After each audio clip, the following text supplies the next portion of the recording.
I'm not sure why everybody didn't quite get the significance of that. I didn't even pick up on it. Yeah. And so that does kind of blow my mind that no one's really talked about it.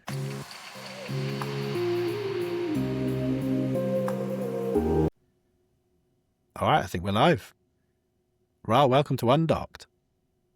I'm undocked, Nick. I don't know about you.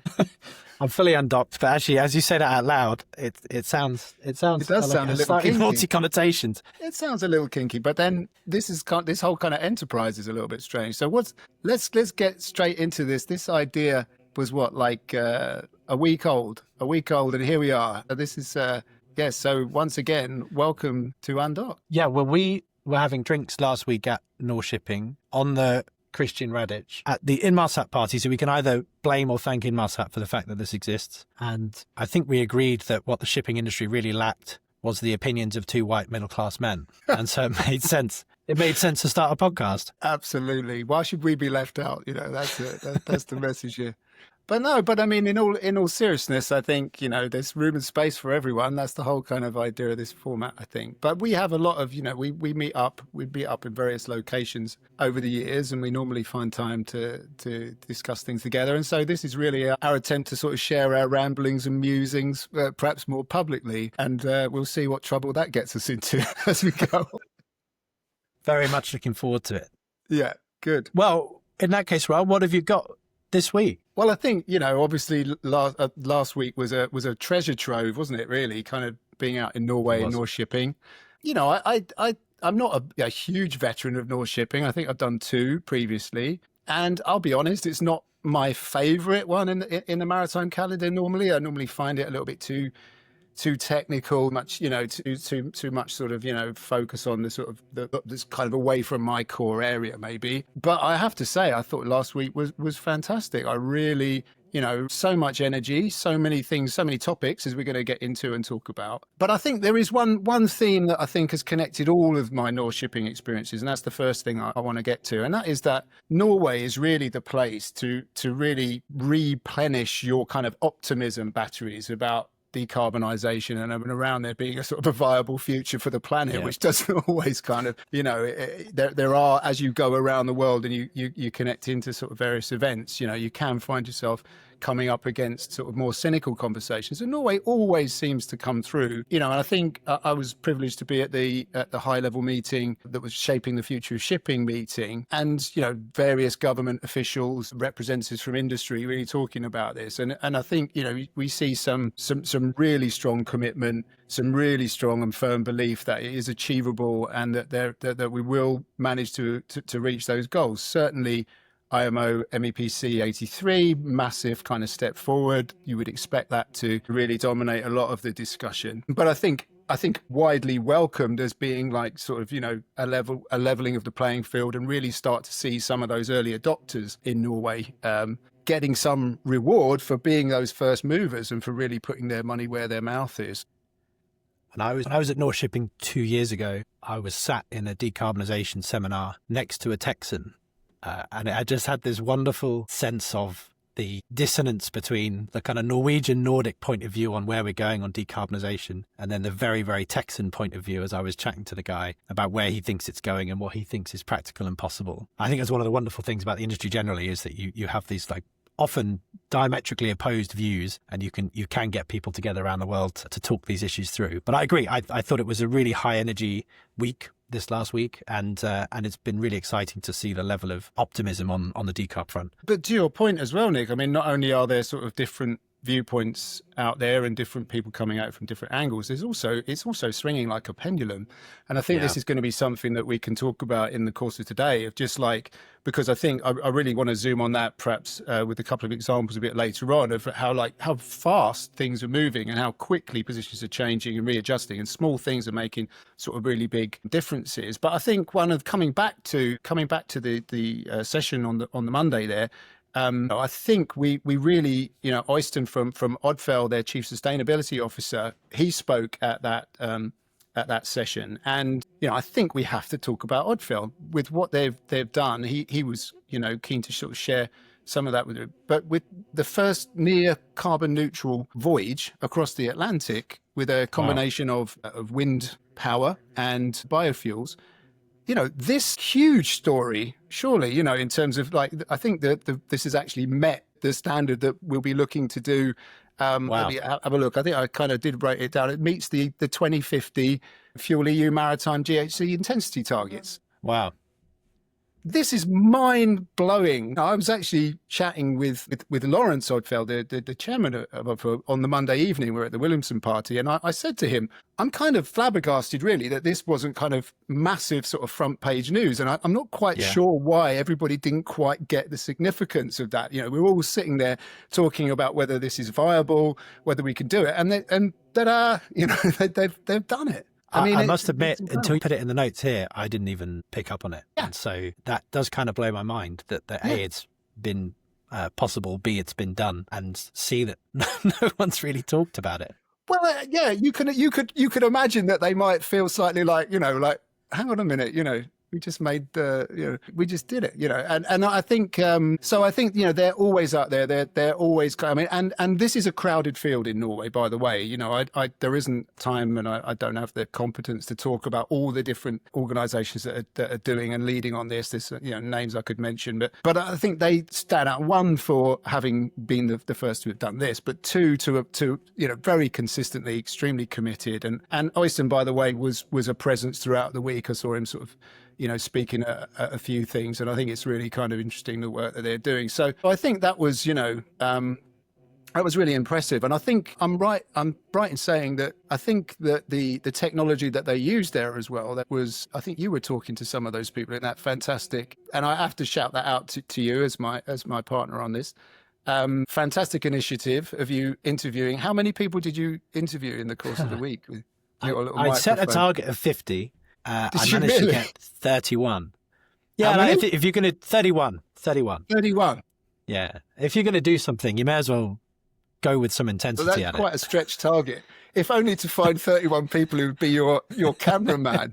Who was the cheekiest ask that because basically for the sake of the listeners. So Nick, you'll see it if you go on LinkedIn. You'll see it. He's there with his Bluetooth microphone, and of course, rather than just kind of holding up the phone and kind of interrogating someone like this, it's done in a very nice interview style. And of course, the mind wanders to, well, who's the cameraman here? A sort of agitprop Nick Chubb kind of managed to kind of elicit. I shot the Chris Abasero one. So you who was the most kind of outlandish cameraman that didn't get seen? Luckily, we had a couple of other members of the Thetis team there. So David, my business partner, and then Rob, who's on our sales team, did most. But where I didn't have a cameraman, on a couple of occasions, I just pulled someone random off the trade show floor, which is why some of them are at really strange angles, because you just have this random guy who's so it's entirely possible that some sort of emissary from a foreign government has ended up being pulled in. It was drawn in to be cameraman. Talk about AI to someone. So, 31, obviously I'd like to come back to that, but I'm pretty sure that one of the people you interviewed was the manufacturers of that exact wind power. I remember seeing that one. Is that right? I spoke to quite a few wind power people. I spoke to quite a few wind power people, and I think wind, it felt like wind is really having its kind of moment in the sun. We've kind of gone from, if you'd have gone back maybe 2 Norrshippings ago, I was about to say with COVID, I don't know when that was, but before 2020, wind was kind of like this strange fringe thing that people who are really committed to this whole decarbonisation thing were driving at. And it was very much on the fringes. Whereas I feel like now it's become almost kind of par for the course that it's going to be a significant part of the decarbonisation mix. I spoke to John Cooper at BAR Technologies, and he gave a pretty wild prediction. He said in that video that over 50% of bulk carriers and tankers will be equipped with some kind of wind-assisted propulsion by 2026, next year. So I kind of take that, and I'm assuming, I might be wrong, that he's talking about new builds. That it would be kind of 50% of the new build orders. But if either of those come true, then that is a seriously fast growth. And actually, one of the innovations that's making that possible is a financial innovation rather than any kind of technological innovation. Union Maritime with BAR Technologies has launched a program called Seabreeze, which is a 100% lease financing program for wind-assisted propulsion adoptions. Instead of the ship owner having to shell out potentially 7 figures to get one of these systems installed. They can now put no cash up front and just lease it. So as soon as the system comes online, that's when you start paying effectively your kind of monthly rental on the kit. Which could be hugely. Again, these are these kind of things that then suddenly flip the game and something that's kind of been a bit nascent. I was just looking while you were talking then about coming back to the Oddfell voyage that I mentioned earlier. That's they reckon 15 to 20% energy efficiency from the use of sails. Right, sails on a ship. What a mad idea. No one's thought of that before. Why didn't anyone think of it sooner? But it's pleasing to me personally to see that the argument has kind of come around to be much more about the energy efficiency side of it, because as soon as I started working and looking at new fuels and the decarbonisation side of things, it was like there was a lot of inertia around, well, we don't know what the fuel's going to be and the availability, but we did know, and we have known for some time, that it's going to be more expensive, the fuel's going to be more expensive, and it's going to be scarcer. So the natural thing to talk about is how we can use less of it. And that's something that everybody could start, and some people thankfully have gotten well on the road to doing. And it's great to see that. But I did feel that was really becoming part of the agenda as well, which I think is really good, and I think it will follow through. As you know, I've been very involved in the seafarer training sort of standards around how to work with alternative fuels and stuff. But I think that's another area that we need to look at as well, is how to train, because if there are massive financial incentives to getting that right as well. So I think there's every reason to kind of to do that. I kind of think of the decarbonisation problem along 3 lenses. I think there's the short-term lens is all about energy efficiency, and that has been the last 5 years and probably the next 5 years. That kind of mid-term lens is what are the immediately available alternative fuels. And obviously, you mentioned about the pendulum swinging in various directions. Kind of methanol had a bit of a day, and then there's step back from methanol in favour of LNG, but that is starting to run its course. And then I think there's a longer term alternative fuel question, which brings in things like ammonia and nuclear and all of that sort of stuff. And I think it's great to see that the industry really has got to grips with that, or is getting to grips with that first bit, because it's so important. Yeah, it's going to be a journey. It's going to be multi-fueled, and I think again, when I talk about the pendulum, last time I was at Norrshipping, it was people were talking about ammonia, and I was like, wow, what the most dangerous of the options when you look at it from a purely safety training sort of point of view, that was wow. I was like, people are moving away. Seemed to go the other way, like you said. Methanol was back. People were talking about LNG and green energy, and all this kind of. And it was like, wow, ammonia was like, looks like that's cooling down, and people are kind of moving away from it. And now we're back. Ammonia is back. And real commitment to doing that. Real seeing, I think, because of the possibilities of producing the fuel at scale. So, and this is the thing, I mean, for anyone kind of building a ship right now, or kind of investing in any kind of anything related to fuels, it's a really volatile picture. But I want to zoom in on something that was in both our notes, was the nuclear option.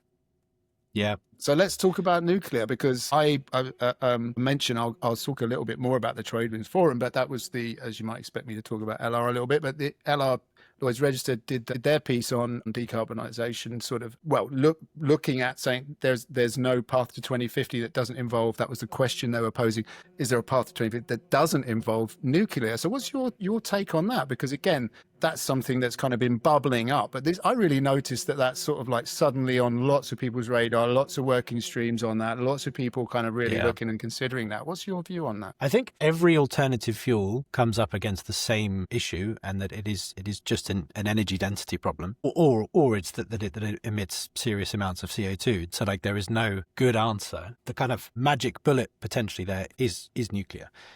If you can get the safety case right, if you can get the business case right, and both of those things I think are difficult to overcome. But a shout out to Patrick Ryan, who took part in my little Vox Pops. He was the only person to say something that no one else said, and it was nuclear. He said the thing that the people are calling him up about the most these days is nuclear energy, and when we're going to end up with nuclear-powered ships. His prediction was that a nuclear-powered merchant vessel is going to be operational by 2035, which doesn't seem that long away when you consider the kind of grand scheme of all the other alternative fuels as well. Yeah, no, absolutely. And I think the thing beneath the headlines bit about nuclear is that, and it's true of certain other elements of decarb as well. We tend to sort of think in quite a linear way, don't we? We're sort of like, we're swapping one fuel out for another, and it will have different properties.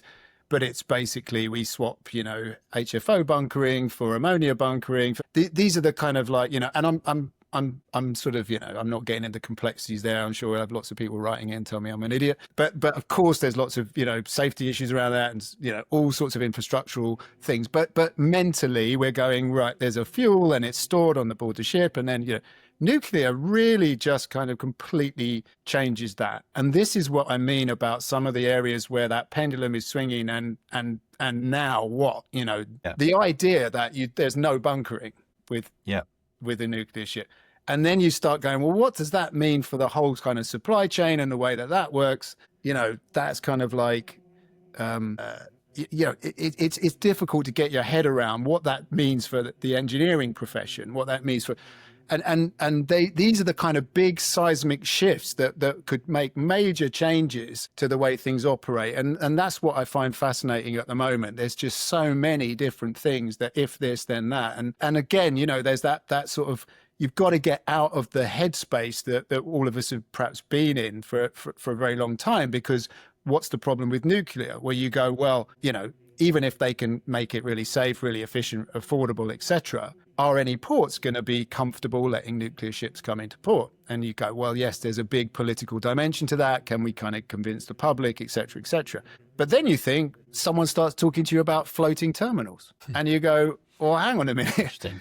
So what you're talking about because we're going to, potentially have to build a lot of ports. Let's make floating ports and let's then use feeder ships. So your nuclear ship doesn't even need to get near any kind of a population, and you've got your battery powered feeder ships. And suddenly, like, all the things that to be true and that you've held on to, and all the paradigms have been built around, start to kind of come into question. And that's what's fascinating about the moment. We really kind of are at an inflection point in so many different ways as an industry. I think that if you take nuclear offshore in some way, all of a sudden you open up questions of actually, well, could you then use offshore nuclear as a way of powering shoreside infrastructure as well? So that exists. Like there's a small town in Russia that's super remote, and it's powered by a nuclear barge that provides power to the town. And I think that that could create an entirely new industry, a new offshore industry that just hasn't existed until now. So it's if it can come to reality, it's super exciting.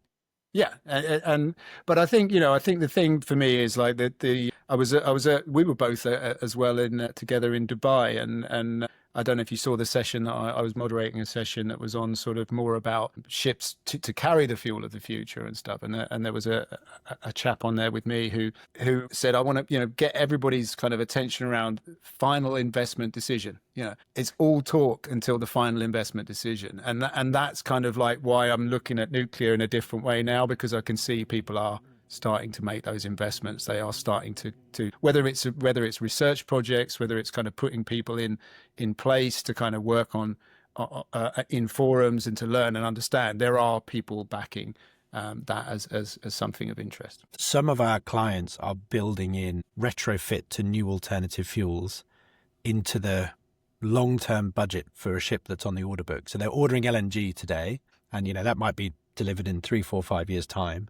But they already have planned in a budget for the ship's life that by 2035, 2040, that they will then take it into a dry dock and swap it out for whatever the best thing is. There's like a real hedge going on for that kind of long-term order book for a lot of the clients that we work with. Amazing. So what else was on did you pick up on? Should we talk about AI? Well, I think we're going to spend the next hour talking about AI, aren't we? If we uncork that bottle, but yeah, so why not? So I did my little vox pops through the course of the week, and I would say 60% of people said something about AI, and then the other 40% said everyone's going to say something about AI, so I won't. But we ended up in a situation where, there was a lot of talk about AI. But what was interesting for me was that we are not in a situation where people are just kind of blindly running into this. Most of the conversation I had was quite nuanced around how you build the digital infrastructure and the IT infrastructure to be able to leverage these tools in an effective way. So actually, most of the chat that I ended up having was around how to create the right data setup so that you can use AI effectively and not end up in a situation where you've got staff members who are just kind of pulling down on ChatGPT with no context, no access to the wider information, no governance on whether that data ends up going back into a larger LLM. There was also a surprising amount of mature conversation around AI tools that were not just large language models. And obviously, large language models have their real strengths, being creative or to do with the written word, they're generally pretty good at. But when you start to move into things like plotting speed consumption curves, there are AI tools that are much, much better suited. It actually makes much more sense to go down more of a kind of traditional machine learning route for that sort of stuff. And it seems like there is a general, at least in the conversations I was having, that there is a general recognition that AI is very exciting, hugely potentially transformative, but it is just another tool in the toolbox. And it's about picking the right tool for the job and then making sure that you're set up to be able to use it effectively. And so it felt like a relatively considered approach to what could be otherwise just a massively hyped topic. Yeah, so it's not in danger of being the next blockchain, as one. But that was the slur, wasn't it? That kind of, everyone talked about blockchain for about 12 months, and it kind of like disappeared. That was probably at the last Norrshipping, in fairness. Yeah. We track at Thetis, the number of times a particular technology gets mentioned in the press and that sort of stuff. It gives us some of our data and blockchain. Blockchain definitely had its day about 2-3 years ago. Constantly mentioned and then sort of like lost interest or whatever. But I think I've been 20 years in the industry and trying to sort of I quite often joke that I sort of spent the first 10 years really trying to push technology on people, and then the other 10 trying to kind of keep up with the amount of technology they actually wanted, and kind of it is so the industry has changed as well. But I have been a little bit surprised at how quick the industry has been to really want to embrace AI, and there's been sort of in some ways sort of less suspicious than perhaps other industries, which is kind of odd given the fact that shipping is often considered to be perhaps a bit conservative and a bit of a laggard. Have you got any sort of thoughts on that, or why that might be? Yeah, that's really interesting. I think I might be wrong, but my kind of gut sense on that would be to say that the shipping industry generally has had to go through a pretty painful process over the last 5 years. Near enough, actually, it is exactly 5 years. When COVID hit and suddenly everyone had to start working remotely, there was this big uptick of investment in IT that we saw. A lot of the ship owners, for example, that we work with have already for the last 3-4 years been building out things like data lakes to capture vessel data and stuff like that I think possibly in other industries that are less reliant on taking data out of a physical asset and using it in an effective way, you don't really have to think about things like data governance quite as much until suddenly, something like an AI tool comes along that may or may not eat it up and take it away and share it publicly and that sort of stuff. So actually, I think strangely, the industry is quite well set up for good data governance. Not everywhere, but certainly on the kind of leading edge. And maybe that means that it's possible to take some of these tools and run with them in a way that is still very difficult in other sectors. Possibly, yeah. I also wonder whether it kind of solves a fundamental problem as well that we've had as an industry in terms of like, What's that? The lack of the data is not really the problem. Loads and loads of data everywhere, but the problem is actually having people that can analyze it and make sense of it. We don't tend to typically have that as a resource. So something coming along that can help you to make sense of that, and also can solve some of the data quality issues. That seemed to be something that has dogged when all of the work that I've done years, when I was perhaps more involved in the platform side of it and the technology behind it, the sort of mismatch of data when they are sort of comparable sets of data, but small kind of differences in the formats of that kind of made things. And of course, then there were tools to I think AI's ability to kind of forgive a lot of that and to actually kind of help to correlate data and to make sense of data. I think there's just huge sort of gains to be had. And I just kind of wonder whether that's been the main driver, really, is that there's just so much to gain from embracing it, that it's all that we've been sort of, it's a calculated risk that people have been prepared to take, to say it. But I think as well, I think the other thing to your point is that a lot of the benefits of data that we've seen have been around sort of sharing data between companies, between individuals and data sets. But of course, if you're working just with your own data. And that's kind of, again, what AI kind of gives you, that ability to kind of, make more of the data that you have just within, which, as you say, is kind of, you don't have the same governance issues that you have if you're thinking about sharing data and that kind of thing. Yeah. Yeah, that's a good point, because one thing that I think is relatively unique about shipping is that just the sheer number of stakeholders involved in a voyage who need to process data in slightly different ways. And we've talked for the last 10 years about data standards and, can we create a data standard? Will we ever get to a point where there's a data standard for noon reporting? I think there's now like 3 or 4 different standards that are floating about that very few people seem to actually use day to day. And I think what's quite exciting about AI is the potential ability to have kind of AI acting as a kind of almost like a middleware layer that takes data from your standard and transforms it into data from my standard. And then we don't have to have that terrible, really painful integration conversation. And I think when you're in an industry where there's so many different stakeholders that need to get on board with that, the leverage that some kind of AI tool to transform that data can create is enormous compared to other sectors where, you're just looking at internal tools. Yeah. And I think the other thing that's fascinating about our industry is that there's obviously a huge kind of focus on accuracy and safety and compliance and knowing and really having confidence in what you're working with. And I think that's kind of what I'm talking about. That's at the heart of my kind of surprise at how quickly we've embraced it. But if you look at how it's being used across the floor at Norrshipping, there's some really, really good applications of that, and some really, they've come about it from that mindset of having those things verified and checked and all that to get to the point where, and so there's sort of very simple applications of some of it that are easily verifiable and checkable and stuff like that, and sort of keeping the human in the loop, but the machine doing the sort of heavy lifting. And I think that, again, is a differentiator with companies. I don't think we're at a point where we can fully trust machines. What we need to do is to sort of incorporate the humans that are able to kind of verify and to gain that confidence. And of course, the models will get better and better and better through that process of verification. Where does that go long term, though? Someone who's doing that verification now has probably got 20, 25 years experience doing that work manually and can spot it like that when the hallucination happens or something goes wrong. If you say someone who comes into the industry now, 18, 21, whatever they are, and gets handed those tools on day one, how do they build the muscle or build the knowledge to be able to understand, A, just how the model works and, how the industry fundamentals work, and then B, spot the issues?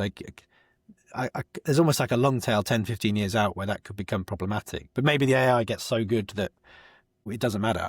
I don't know. Yeah, it's interesting, isn't it? I'm reminded, I tend to go off on these sort of historical reveries, but I remember one quote about the Roman Empire, of what actually happened to the Roman Empire. They delegated themselves out of existence, and that's kind of like, it's an interesting question, but I think, that I'm not sure that we're not already kind of getting into a position where we won't be able to do it without the technology. Because if you look, you mentioned 25 years experience. Yeah. I mean, what are we talking about from a seafarer average tenancy now at sea? It's typically kind of 3-5 years in some cases. That so when I started 20 years ago, it wasn't unthinkable. People spent their whole career at sea and sort of came ashore when they were kind of ready to sort of semi-retire sort of thing. So it's kind of. We're already sort of needing to look at the models and completely change them from where we were. But I think, like I said, my takeaway there is it's real, it's happening. People are using it. It's becoming routine. It's becoming something that could be expected from anyone working in a technology role in a major ship manager, ship operator. So, I think that's a big change from 2 years ago. I think it was R&D at Norrshipping 2 years ago. I mean, you might have a better perspective on that, but that's kind of my perception of it. And I think it's kind of now there are people with viable products now, which you can buy in the shops. There are companies that are using it as part of their strategy today. And I think, coming back to the Oddfell voyage, I think I read that was part of the modelling around the weather routing and stuff that achieved those kind of energy efficiencies as well. So it's here and it's being used. I think one of the interesting things about that is that every technology has a window where, genuinely has transformative power and when all of the kind of new value is created. And we talked about wind being a weird fringe thing 4 or 6 years ago, and today it feels like it's really having its day. I feel like we are just at the point where with the kind of window on the foundational models is very much open but beginning to close. Like there's some very big players in that space now, but the kind of application layer where all of these tools are being brought into real world business applications, I think that window is just starting to open, and I think a huge amount of value is going to be created in a very short space of time. It's kind of like if you consider trying to build a smartphone now, you'd be considered that that's not a very smart thing to do.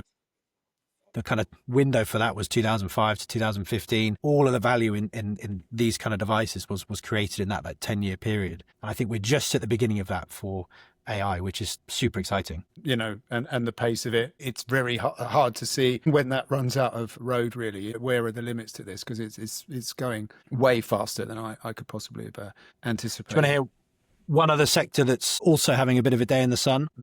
Which? Maritime autonomy. Okay. We've had two companies in the last few weeks, Yeah. Saildrone, who create completely unmanned surface vessels that operate primarily by sail. They just raised $60 million for a European expansion based in the US. And effectively the state fund of Denmark has actually put that money in. So they're going to use that money to create an operation in Europe, which is obviously a huge market for the offshore wind sector, do a lot of survey type work. And then also Orca AI, who are much more focused on onboard navigational decision support, just raised $72.5 million from their Series B. Brighton Park Capital led that. So they've now raised a total of $111 million, which is an incredible amount of money to raise in this sector. And I'm excited to see what they do with it and how they live up to that valuation. Yeah. I mean, am I right in thinking you've done some assessment on sort of autonomy and one of your thesis reports on? We regularly we did a 3-year partnership with Lloyd's Register on AI and autonomy, but we also do regular market reporting on autonomy as part of our subscription service. Thanks for teeing up the plug. I do what I can. So yeah, Saildrone and Orca AI are included in our coverage. So they're the two companies that we keep an eye on quite closely. It's something that I'm asked about all the time, obviously being sort of, primarily looking at sort of, crew or human capital management side of it. Do we see a future where where the mariner is not really involved? I mean, I know kind of how I sort of view that, certainly, but do you see that autonomy is kind of gathering pace in the same way that we've talked about some of these other, I mean, the funding, where there's money, I'm talking final investment decision, there's a good example of it right there. What are they looking at? What are they sort of thinking in terms of near term with autonomy? The way I kind of view on the kind of traditional merchant side, it's that I think we're unlikely to move to fully unmanned ships, certainly anytime soon, if ever. And that's not because the work that the captain and watchkeepers do is so complicated. It's actually much more about the work that the ABs do and the OSs and the wipers, because the hardest thing to automate is unpredictable manual labor. If you ask any typical seafarer what most of their day entails, it's unpredictable manual labor. So I see us moving as an industry moving much more in the direction of probably having smaller crews, but probably moving something like we've had unmanned engine room spaces, machinery spaces for many years now. And I can see a scenario in the short term where we move to something like an unmanned bridge space where you don't have to have the bridge manned 24 hours a day, 7 days a week. If you're in open ocean, a system like Orca, there are others on the market as well that can take over that watchkeeping function and probably do it to a higher standard than a human watchkeeper could over a prolonged period of time. That, I think, is the logical next step to how this plays out. But I don't see a scenario. I think ships are too technical, too large, and so much more. There's so much more to being on a ship than driving it that I think we're unlikely to go fully unmanned anytime soon. Yeah, I think there's probably a whole program to talk about this, but I think one of the things I'll leave with this idea. We quite often talk about sort of human beings being 90% of accidents related to human error or sort of kind of that. But I hate that we don't track the number of times that situations are saved by human ingenuity and kind of thinking about it. So I think from my point of view, I think there's a long way to go. But I think the interesting thing is that undoubtedly, as these different elements come in, the changes to the profession itself. And I already mentioned, we're seeing some changes in the way that people are approaching their careers and stuff, and this will change it further. And I think there's probably a whole program just around this, so maybe we save that for another day. Changing gear, I think got a shout out. I mentioned slightly earlier the Trade Winds Forum. I don't know if were you at the Trade No, Winds Forum? I'm too cheap to pay for it, and I'm not important enough to be invited, so I had to miss it. Well, oh, the glamour. I didn't realize I was in such glamorous circles, but I've got to mention a bit of a coup. I say, well, maybe I'll call it catch of the day. Of having Evangelos Marinakis on stage for an interview. And I mean, this is one of the titans of shipping, one of the really big Greek ship owners, and the presence. I was outside the room sort of seeing him come back with his kind of entourage coming in.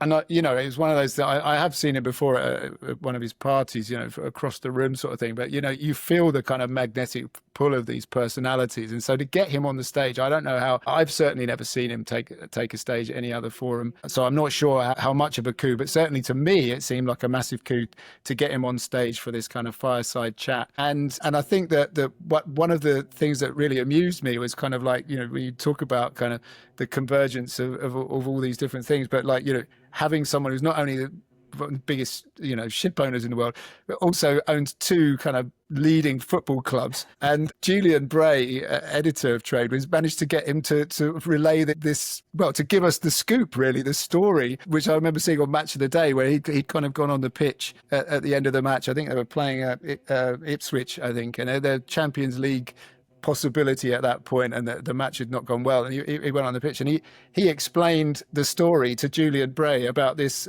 which I've not seen that on Match of the Day. I've not seen that in any major newspaper. And so there's this like huge sort of football scoop happening on the stage in Norway. It was just kind of like this bizarre moment of sort of like modern culture kind of happening before my eyes. So hats off to Julian for that. But I think beyond that, I think the incredible thing for me was the day was basically a series of panel discussions, fireside chat. I think he must have been on stage. It was like Julian's version of Hamlet. He was on stage from like the beginning. Yeah, it must have been like 5 hours with a couple of tea breaks involved. It was an incredible performance. So if you're listening, good work, sir. I mean, that was just something else. I've never seen anything like it. He's quite a heavyweight, Julian, isn't he? He's he can keep those conversations going all day long and make them always fascinating. Well, and the thing is that, you're a great moderator. I've seen you. I think you were described as number one, actually, much to my annoyance. You're also great, Raal, second best. But anyway, if you do it really, really well, it looks easy and it looks like nobody's done, and that for me is the huge depth of it. I mean, like, of course he's a hugely intelligent and well educated on all these different subjects, but to kind of make that look so effortless, I think I maybe saw him look at his notes like twice, and he's going from topic to topic, to company, really an amazing kind of performance. And I think, it deserves his plaudits for that. Well, I think we should make sure we keep talking. Do you want to do this again sometime? What are we going to do? Well, I tell you what, because I don't want to enter like a 5-year commitment to sit and chat to you every week. So I think we should probably advise against. I think we should commit between us to do this for 12 weeks, and if we get no feedback, that we knock it on the head. If we get no feedback, that means no one's listening. Go back to talking amongst ourselves at once every couple of months.